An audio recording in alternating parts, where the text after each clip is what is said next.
ഇന്ത്യയുടെ 11ാമത് രാഷ്ട്രപതിയായിരുന്നു. 2002 മുതൽ 2007 വരെ അവുൽ പകീർ ജൈനുലബ്ദീൻ അബ്ദുൽ കലാം എന്ന P. J. Abdul Kalam October 1,51,931, 2015 July 27. പ്രശസ്തനായ മിസൈൽ സാങ്കേതികവിദ്യാവിദഗ്ധനും എഞ്ചിനീയറുമായിരുന്നു ഇദ്ദേഹം. തമിഴ്നാട്ടിലെ രാമേശ്വരത്ത് ജനിച്ച ഇദ്ദേഹം ബഹിരാകാശ എഞ്ചിനീയറിംഗ് പഠനത്തിന് ശേഷം പ്രതിരോധ ഗവേഷണ വികസന കേന്ദ്രം, ഡിആർഡിഒ ബഹിരാകാശ ഗവേഷണ കേന്ദ്രം, ഇസ്രോ തുടങ്ങിയ ഗവേഷണ സ്ഥാപനങ്ങളിൽ ഉന്നതസ്ഥാനങ്ങൾ വഹിച്ചിരുന്നു.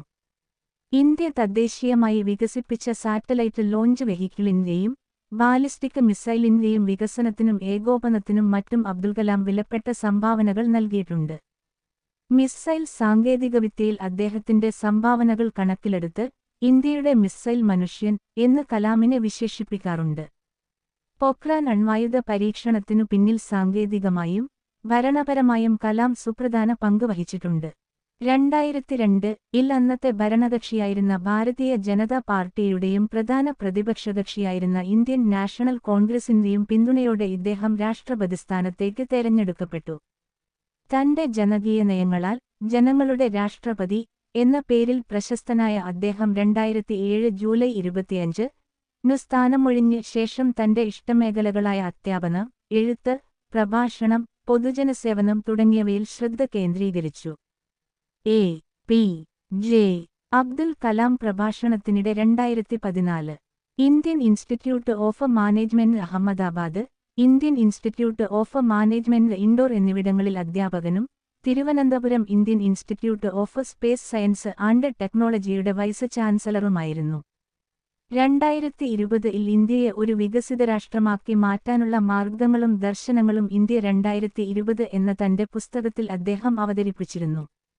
അദ്ദേഹം ഒരു സാങ്കേതികവിദ്യാവിദഗ്ധൻ മാത്രമായിരുന്നില്ല, രാഷ്ട്രത്തിന്റെ ഭാവിയെക്കുറിച്ചു വ്യക്തമായ കാഴ്ചപ്പാടുള്ള രാഷ്ട്രതന്ത്രജ്ഞൻ കൂടിയായിരുന്നു. വിവിധ വിദ്യാലയങ്ങൾ സന്ദർശിച്ച് അവിടുത്തെ വിദ്യാർത്ഥികളുമായി സംവദിക്കുക എന്നത് കലാമിന് ഇഷ്ടമുള്ള കാര്യമായിരുന്നു. അദ്ദേഹത്തിന്റെ പ്രസംഗങ്ങൾ വിദ്യാർത്ഥികൾക്ക് വളരെയധികം പ്രചോദനം നൽകുന്നവയാണ്. apj@abdulkalam.com എന്ന തന്റെ ഇമെയിലിൽ എല്ലായ്പ്പോഴും സജീവമായിരുന്നുകൊണ്ട് അദ്ദേഹം ആളുകളുമായി, വിശിഷ്യ വിദ്യാർത്ഥികളുമായി നിരന്തരം സംവദിച്ചുകൊണ്ടിരുന്നു.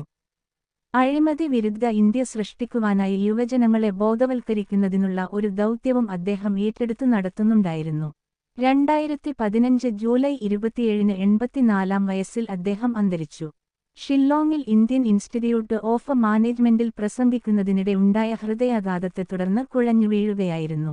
ഉടനെ അടുത്തുള്ള ബദനി ആശുപത്രിയിൽ എത്തിച്ചെങ്കിലും രക്ഷിക്കാനായില്ല. ഭാരതത്തിന്റെ തെക്കേ അറ്റത്തുള്ള ഒരു യോദ്ധാവിനെ മറ്റൊരു ഭൂഖണ്ഡത്തിന്റെ ഗവേഷണ കേന്ദ്രത്തിൽ ആദരിക്കുന്നത് കലാം അതിശയത്തോടെ നോക്കിക്കാണുകയുണ്ടായി. ഇക്കാലയളവിലും മറ്റും അദ്ദേഹം SLV-3-ന്റെ മെച്ചപ്പെടുത്തലിലും പോളാർ സാറ്റലൈറ്റ് ലോഞ്ചിംഗ് വെഹിക്കിളിന്റെ നിർമ്മാണത്തിലും ഇഴുകിച്ചേർന്നിരിക്കുകയായിരുന്നു. ഈ രണ്ടു പദ്ധതികൾക്കും തുടക്കത്തിൽ പല തടസ്സങ്ങൾ നേരിട്ടെങ്കിലും ഒടുവിൽ അവ വിജയകരമായി പര്യവസാനിക്കുകയാണുണ്ടായത്. 1600 കിലോഗ്രാം ഭാരമുള്ള ഉപഗ്രഹങ്ങളെ 620 കിലോമീറ്റർ അകലെയുള്ള ധ്രുവ ഭ്രമണപഥത്തിൽ എത്തിക്കാൻ ശേഷിയുള്ളവയായിരുന്നു പോളാർ സാറ്റലൈറ്റ് ലോഞ്ച് വെഹിക്കിൾ. ഉപഗ്രഹ വിക്ഷേപണ വാഹനത്തിന്റെ വിജയം കലാമിനെ കൂടുതൽ ഉത്തരവാദിത്തമുള്ള ജോലിയിലേക്ക് നയിച്ചു. പ്രധാനമന്ത്രി ഇന്ദിരാഗാന്ധിയുടെ പ്രത്യേക താൽപര്യപ്രകാരം ഇന്ത്യക്കു വേണ്ടി ഒരു ബാലിസ്റ്റിക് മിസൈൽ നിർമ്മിക്കുക എന്നതായിരുന്നു കലാമിനു ചെയ്യേണ്ടുന്നതായ പുതിയ ദൗത്യം. ഈ പദ്ധതിക്ക് കേന്ദ്ര മന്ത്രിസഭ അംഗീകാരം നൽകിയില്ലെങ്കിലും ഇന്ദിരാഗാന്ധി തന്റെ ഭരണഘടനാനുസൃതമായ അധികാരം ഉപയോഗിച്ച് ഈ പദ്ധതിക്കുവേണ്ടി പണം അനുവദിക്കുകയായിരുന്നു. ഇന്ത്യക്കു വേണ്ടി മിസൈലുകൾ ഘട്ടം ഘട്ടമായി വികസിപ്പിക്കുന്ന ഒരു പദ്ധതിയാണ് കലാം അന്നത്തെ പ്രതിരോധ മന്ത്രിയായിരുന്ന ആർ. വെങ്കട്ടരാമന് മുന്നിൽ അവതരിപ്പിച്ചത്. 12 വർഷം ആയിരുന്നു പദ്ധതിയുടെ കാലയളവായി കലാം കണക്കാക്കിയിരുന്നത്. എന്നാൽ ഈ മാതൃകക്കു പകരം ഒരു സംയോജിത ഗൈഡഡ് മിസൈൽ വികസന പദ്ധതി തയ്യാറാക്കാനും നടപ്പാക്കാനും വെങ്കിട്ടരാമൻ കലാമിനോട് ആവശ്യപ്പെടുകയായിരുന്നു. ഇതിനായി 388 കോടി രൂപ വകയിരുത്തുകയും ചെയ്തു.